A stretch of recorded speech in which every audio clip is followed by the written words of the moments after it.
was banning for Halker in first phase, and RRQ was banning it in their space, they could have just picked it up for themselves. I mean, think of it this way, right? If they first pick Hellcurt, that means the red side is going to have all the opportunity to find the counterplay against it, right? So we see the farm is banned, we see the Hellcurt ban. I respect that from RRQ Sena.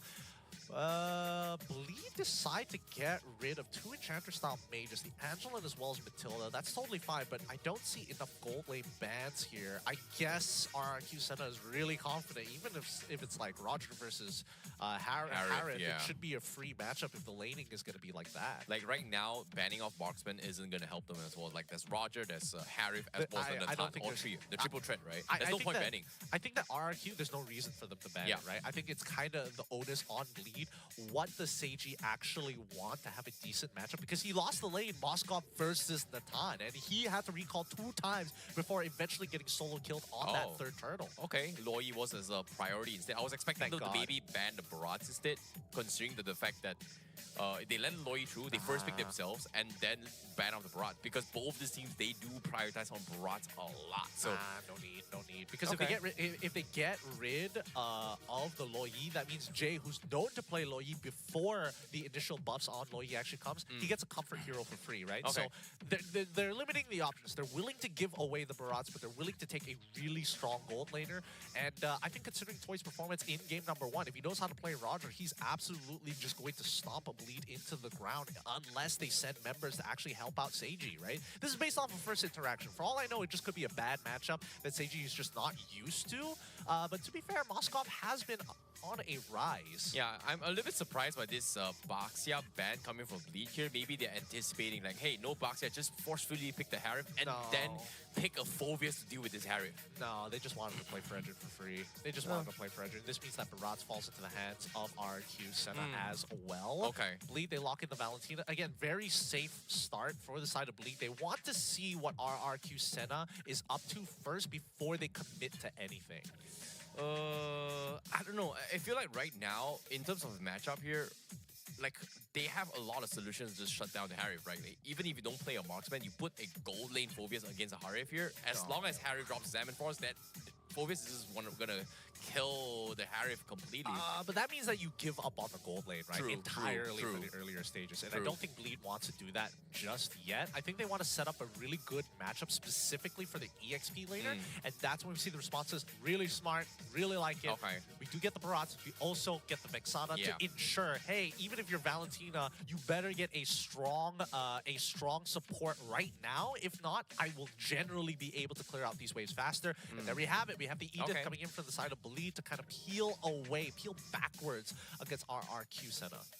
Now they're even banning even more enchanters here coming for Bleed Esports. They don't really want to deal with it, and I think we had this small interaction. If they go for a Rafaela, it actually helps both the Barats and Vexana in a way where the heals gives them additional movement speed to push forward, and also it tops up additional health for the Eternal Guardian for RQ Sena if they decide to go for it. But I'm really surprised Bleed just double down pure enchanters. Yeah, I think at this point RRQ... No. It's up to Bleed to ban it out, right? Yeah. Do they want... I mean, RRQ needs to make Arla look a little more tantalizing. There's still a good number of picks that haven't been selected just yet. Chip, for an example, hasn't been touched within this very first phase. That could be something that RRQ Sena could be playing around. Freya? What? Huh. Hey man, I don't know what Gear has been playing in scrims, but it definitely RQ Sena are like, hell nah. Freya? What? Are you kidding me? I don't want to deal with that. Huh? Hey man, this could be the Sagit News special. Who knows? Like, okay, I know Bleed Esports has played a game where they brought in an alpha jungle, but Freya, what? Huh? Hey man, Freya's dangerous in the earlier stages of the game. Nobody really wins these trades against Freya. Maybe Thamos, but even then, that's on the assumption that Freya whiffs something. Yep, Rafaela as well, man. Force him to play the traditional setters. No more enchanters. Like, play Estes, man. Like, I don't think RRQ Sena even minds if they have a healer or not. Like, I don't think that's the intended draft that they're looking for. No. But Yujong is in the table, so maybe Bleed Esports could pick up for themselves to kind of disrupt the momentum of the backlines. But if they do so, again, they need somebody to shut down this Harith. And I don't know, man. Like, just making sure all these healers rock. Okay. Okay. Smart from RQ Sena. Why? This should be they should be considering Arlott here. Yeah, I don't think going for an Esme against Harif is not enough damage. Not yet, because Yeah. I think they want a double flex pick first. It's either they double flex Ooh. pick or they reveal straight away what their EXP laner is going to be, which I don't think Bleed wants to do. They probably want to hold it up for a little bit later. So they can lock in their gold laner against Harith because that really doesn't reveal much for their comp. They can either go for the Natan and still look to scale. It's going to be tough against the Harith. Roger's not too bad at the same time, but keep in mind that they are dealing with a Vixana as well as a Barats, both of which do It's really tough. well against the Roger. Yeah, it's tough. Like against the Roger, it's very, very difficult. I think Natan has a safer choice here in the sense where he's going to be able to have a little bit of mobility here, but they get the Minotaur instead. Oh, okay. So they want to be the ones that have the only healing in the team, but it is a very, very team fight oriented composition though. Yeah, team A lot fight of oriented, CCs. decent CC. I think that Bleed have taken the high road on this one, saying, hey, I'm sorry, Saginu, we could have set you up for something better, but now you just have to play the Edith. Wait. Okay, fair enough. Yeah, Edith XP here. I was expecting here. Wait, who's gonna jungle? Okay, Frederick. I've forgotten about that. But Export is gonna be the way go for RQ Sena. I would say, true damage to deal with 3 tanky heroes from the side of Bleed Esports. And do they double down with another true damage hero? But what else is there? Okay, they got the chips. Yeah, whatever, man. Like, ban everything else but the chips. Yeah, whatever, man. I mean, Bleed were expecting it. They were expecting it, right? As soon as they locked in that Minotaur, they knew it's like, all right, we're giving up Chip whether we like it or not. However, if Chip does set up that portal, I don't think there's too many enablers to walk out of that portal for free, right? Keep that in mind. Because Xborg is the only person who can walk through the portal and take the damage. Same goes for Barats as well. Vixana, a little scary, right? You got to be very careful with your timings here. Yeah, but at least Vexana goes in. You know, if you drop your out, that's it. You know, your job's pretty much done. It's good enough to be an additional meat shield to actually deal with here. Because think about this, they've got so many tanky units as well as wave clears. In terms of wave clear, Bleed Esports not exactly the best wave clear, but they bring in the Mencintar gold lane to deal with the Harif. Or is it the XP? I think it's gold lane, right? It should be gold lane, right? It should be Seiji playing it, so yeah, it makes sense. They've Okay. got a really strong team fight composition, but their scaling is up for debate. I think Toy, if he's not taking Purify, he's trolling right now. He's got to take Purify. He's got to take Purify. has to. He The has only to way walk he out. loses is if he's stuck in that King's Calling. I would also make an argument that arguably even the Vengeance doesn't sound too bad for him. We'll see what his battle spells are later in the game, but let's jump right into it because RRQ Sena have to deal with a really tough team fight composition against Bleed Esports. The only thing that RRQ has a decent advantage over is forcibly taking fights, right? 3v4s, 5v4s, even 2v1s is a possibility. Honestly, a 1v5 even is a possibility for RRQ Sena if the chip is in the right place at the right time. Now, without further ado, we're going to be going into his game number 2 for the final series here in SBS. And it is going to be RRQ Sena going up against Bleed Esports to fight to advance. And this is going to be game 2. Ian starting things off on the purple buff. And for Bleed, it is going to be the orange buff. Yep, they're going to quickly clear this up. I don't think Seiji wants to have that much control over the lane. He wants that Harith to hard push it because he's not going to be winning until he hits level 2. And even when he hits level 2, it's assuming that that Spear of Glory actually connects. Ians is going to be on the bottom side of the map. They're straying away from the gold lane. They want to leave them on an island. You know, personally, I feel like Bleed Esports has set up in the way to make this Minsitar work, right? Like, how this King's Calling kind of works is that once you drop it, you have about 3 seconds to burst him down. If not, he's going to be able to walk out here. So anything that can keep Harith alive is going to be completely shut down. And now, in terms of Purifies, you talked about it here, his battle spell is going to be Purify on Toy. Yep, that's exactly what we want to see here. And I mean, even Tenacity has been picked up from Okta because he knows that he's the only other target that Bleed actually have to potentially punish. Now, Yons, he's pretty big right now. He's level 4. Daytona's welcome. They guarantee first blood here. Okay, they're going for the pick here. Jay gonna be losing a lot of life. Nope, he's gonna flicker away. But at the same time, RRQ Sena continuing with their pressure. And there's nothing Bleed can do about this, to be honest. Good save from Sagitnu. That Earth Shatter literally saved their team from first blood, not allowing Octa to close the distance and put him in range to be dropping skill shots from afar. This whole time, Jay has just been taking it up the butt. He has forcefully been recalling 2 times, one in the earlier stages and he lost the level for that. And now once again, 1 minute 30 seconds into this game, he cannot breathe. Yeah, speaking of breeding right now, like I feel like Sagit, he has been doing really well in his past 2 previous game as well. Like he's doing all he can. As long as he doesn't die and trade 50-50, it's all good. But the upside, oh no, he's dead. There's no way he survives this. Bye-bye. Okay, one more dash, one more dash, one more. Oh, no. No, What? He survives it. Wow. I thought, dang, okay. So Gino is able to get back out of here. Here comes the last Insanity, stolen away by Jay. Doesn't find the trade onto Dyrant. Jay now going to be taking a little bit too much damage, and he is Bye-bye. also going to fall. But no, he doesn't. They turned the tides. They were able to trade Dyrant as well as Edok. What a clutch, just stolen last Insanity from Jay, just keeping him alive. It's crazy. So sad on both sides. Single digits left. Seiji ends up living with a sliver of his health. He should have died there, but unfortunately, RRQ Sena was not able to interweave the auto attack. But the rest of the team also taking a good amount of punishment down on the bottom side. Like Octa, he's dependent on his skills, and right now, Dyrant and top of the damage leaderboards, right under him is Idok and finally Ayan. So a majority of RRQ Sena leading in terms of damage.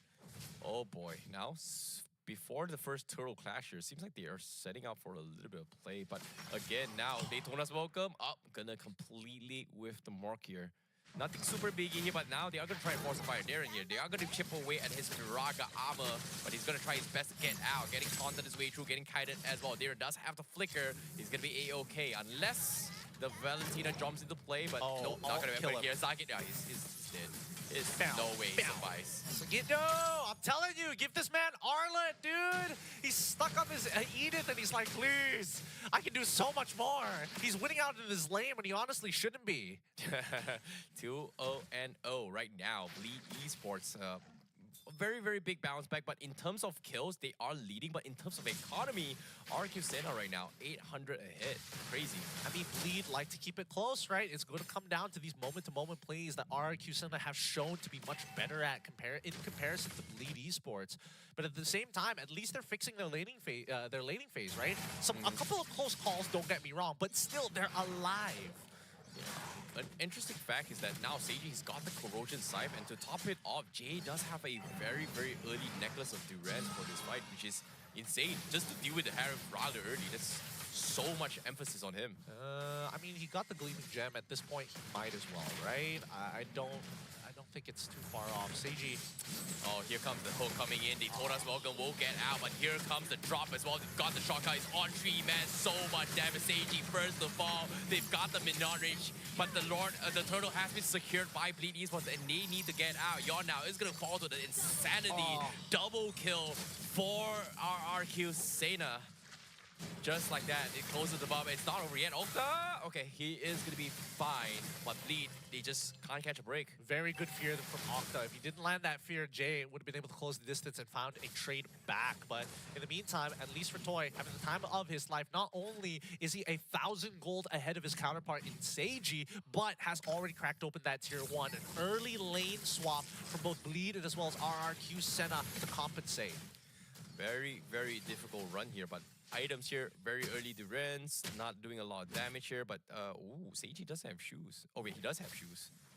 And Corrosion Scythe, okay. Man, Seiji is so far behind in comparison to Toy. This is really sad. A full 1,000 gold here. And Seiji, unfortunately, hasn't been able to really play the game. Even in that past fight, he wasn't able to get his ult down or even flicker down at the right time.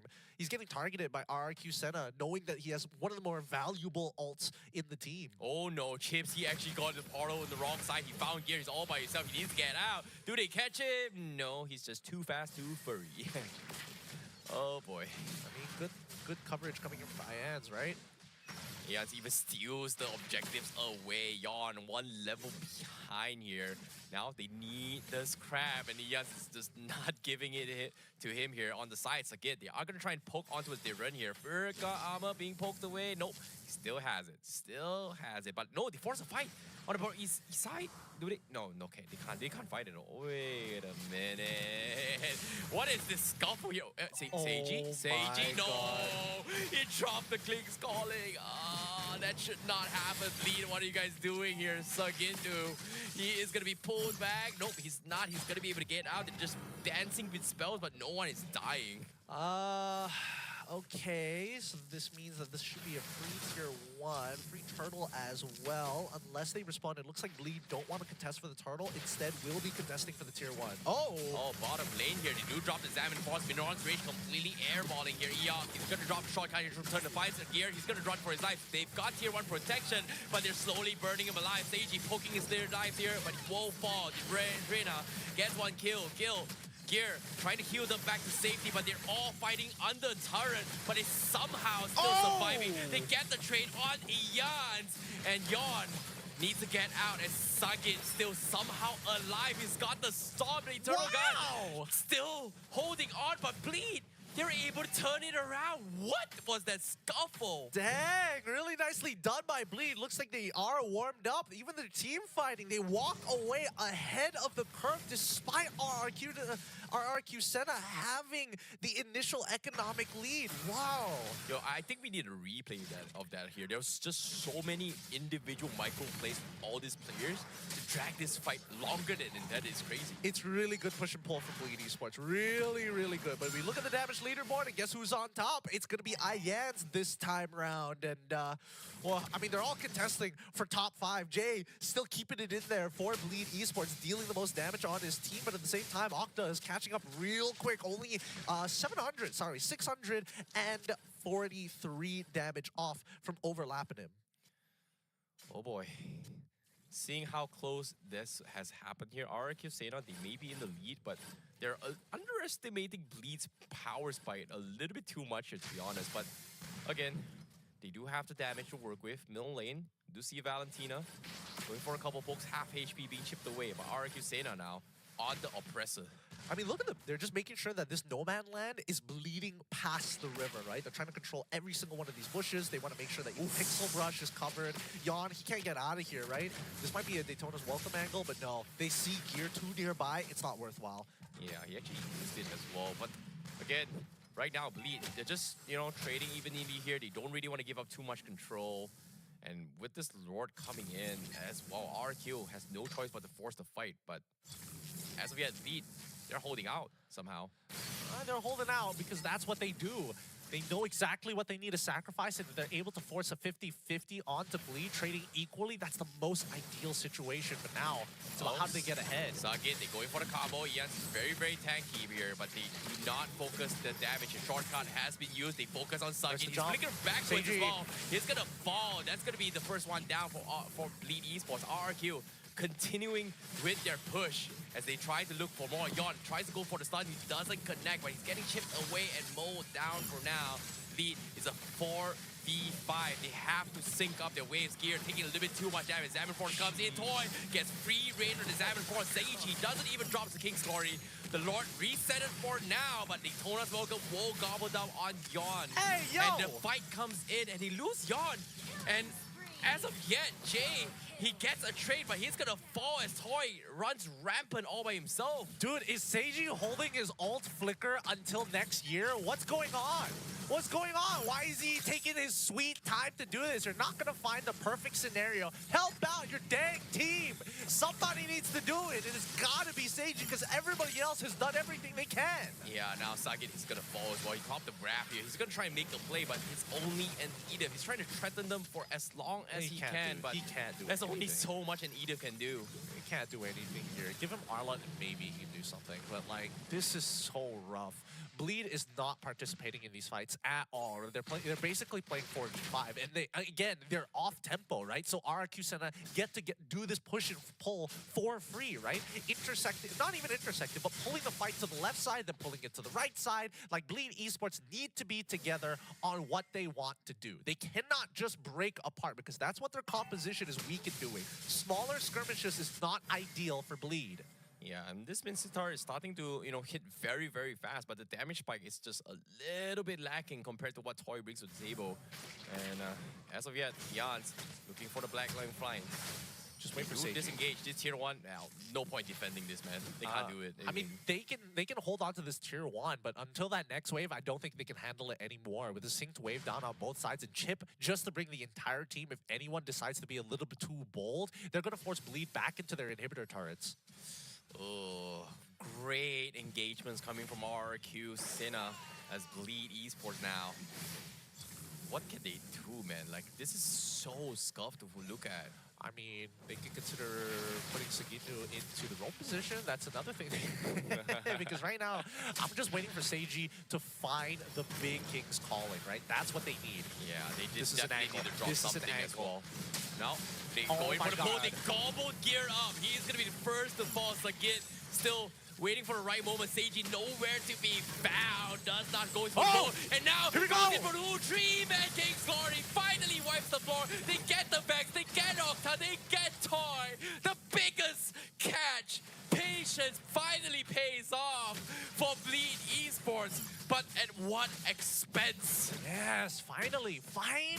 Seiji gets to play the game. He's playing the game, boys. He's playing the game. He's back in it. Now we look at the gold leaderboard. So far, Toy is still on top, of course, but this is starting to get a little frustrating. Oh, man, Jan does not win this. Okay. Jay gets involved as well, but I don't...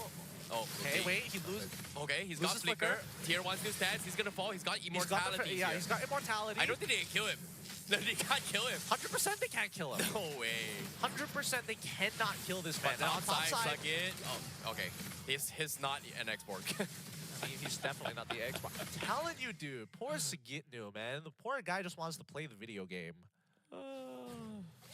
We need to wait for these bigger moments, right? Because right now, Bleed Esports are too nervous to do anything. They need to recognize that the gold lead isn't too far away. It's only 2.7. A single team fight could turn it into their favor. And I think Bleed, knowing them, they're probably going to wait till 42k before they actually start participating in fights. Okay, it was a 300 damage spike. Now it's 700 now. So Seiji again needs the big King's Glories there. And also uncontested poke so far. He needs to jump in, King's Glory, flicker into the middle of all 5 of them, and then after that, go with the spear. Go in with the spear and communicate with Gear who he's targeting, so that Gear can flicker onto the target. Half HP on the Lord Bleed Esports. Can they make the play? Yon is forced to disengage here, getting zoned out by this export, but he eventually needs to get out. Jan's just bullying them for now. Toy drops him 7 force forward as well. He's gonna get stunned, but where's huh? Gear and What? as well as Seiji is on the top side of the map. They did not want to participate. Oh, okay. All right. Free Lord for RRQ Sena. Bleed Esports not looking to actually contest this, and I don't know, man. Like, where's Seiji at? Top side with Gear. Again, I told you, they're waiting for 42k. If they're not in position to guarantee this turtle take, they're not willing to coin flip. And I think that RRQ Sena, that's what's really making the difference here. Their willingness to coin flip, the confidence that they can walk into a fight and say, hey, we can trade as long as we get 1 kill worth of difference against them, it is worth our time. Well, seeing how this is going as well, RRQ currently in prime position to close out this game. Tier 3s, pretty much all lanes shoved in. Lord. This is where it's tough. Yeah. If they overextend here, even if they get all the inhibitors, one really bad fight could put Bleed back into driver's seat. Yeah, speaking of the driver's seat here, they're doing a lot of Like damage here, but this. Seiji, he's gonna get caught out. No, he's dead. He is gonna be chased Oh, CC here, oh! but the back line stream has been King's ordering calling from with the here. King's They're calling! gonna go for the fight as well, but where I is the swear to- King's calling involved? Seiji, he disengaged. He's gonna get out here, used it defensively to get out, to keep things alive. RRQ, they lose one, they somehow manage to defend, but they lose another inhibitor for Bleed Esports. Oh, man. They lose all their inhibitors here. Bleed Esports, they are willing to sacrifice everything and anything to keep themselves up in the game. They know it just takes one fight, one good fight against RRQ Sena to put them back in the driver's seat. And right now, I'm looking at you, Seiji. That King's Calling needs to be followed up. Somebody, I mean, everybody's setting up for him, but the man needs to jump in. Yeah, he's currently having the lowest amount of damage output here, 17,000 up on Seiji. He's looking for the right hooks every single time, and I don't know, man. Toy's top damage as a gold laner. Right now, Gear has the right idea. He is looking at that backline. He is holding on to his ultimate to make sure that backline doesn't get ahead. Because they play front to front. The traditional frontliners for RQ Sena eventually will fall down. People like Dyren losing that Firaga armor is a big deal. For Ians, if he loses, if he ends up being put down to 50% of his health, he can't frontline anymore. Octa, he's trying to maintain distance. He knows that he can get flickered on, right? So Bleed Esports need to capitalize on that backline when Gear finds an opportunity like that. But inevitably, RRQ did lose out on EXP, and this allows Bleed Esports to catch back up, and the Gold League just does not matter now. Yeah, and seeing how this is actually happening as well, it feels like RRQ, even though this Baratz's timing has kind of fallen off level 15, they kind of equalized with Yon so far, but it feels like the counter engagement for Bleed is just not good enough. But now with the Maleficent on Seiji, do you think he's going to be able to contribute more? I mean, Seiji, his ult is more than enough, right? He can build full tank and just pop the ult, and he's still more useful than what he's doing right now. So far, he's looking for the, he wants to find 5. He's not going to find 5, but neither can he find Toy specifically. He's the only person he can really affect. Oh no, Yon, he taunt fob forward. They forced the Salmon Force. That's huge for Bleed Esports. No, Sagino, don't walk up! Don't walk up! He needs to call the whole team! Don't walk up, please. Wait, huh? He's not going in? No. He shouldn't be going in because he doesn't know where the members of Bleed Esports. They want to hold them hostage underneath this Lord.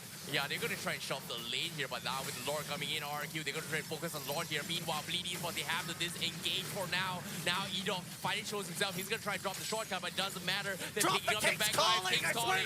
Seiji looking for the hook. He's trying. He's got it, but no! 4-man King's calling to turn the tide.